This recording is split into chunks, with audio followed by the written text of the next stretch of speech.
Hello everybody and welcome back to my blog, or should I say vlog. So currently I'm reading the book Brave New World by Aldous Huxley, and as I was reading the book I really got to understand the characters more. But today I'll be talking to you about how the feminist theory applies to the story and give you some examples. So let's first start off by asking ourselves, what is feminist theory? Well, pretty much, it's how women are being portrayed in English literature. In this book, we see that men are very much more dominant than the women. The men and women in Brave New World have very different roles in society. They are different, not only based on sex, but also the location and the situation at hand. In situations such as the workplace, men are represented superior to women. In the world state, we see that all women are positioned under the male authority. All leadership roles are filled with men. The gods, Mustafa Mon, one of the world controllers, the director, all men. Lena and the other females in the laboratories have to take orders from these men.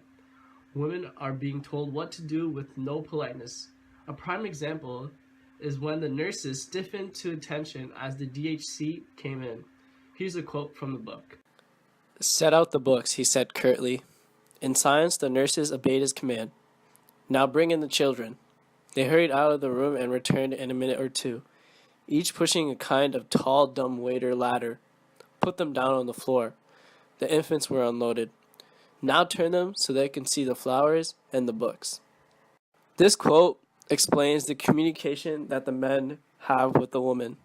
The men order what they want from the woman, and the woman must obey to their rules. The book is filled with these dialogues in which women are portrayed inferior to men. In the incident I just explained, the nurses are being treated more as slaves than co-workers.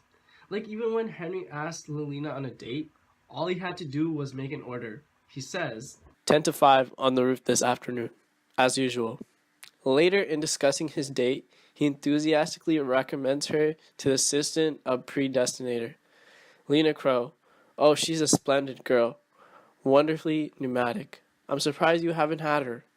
In reply, the assistant predestinator says, "I can't think how it is. I haven't. I certainly will. At the first opportunity."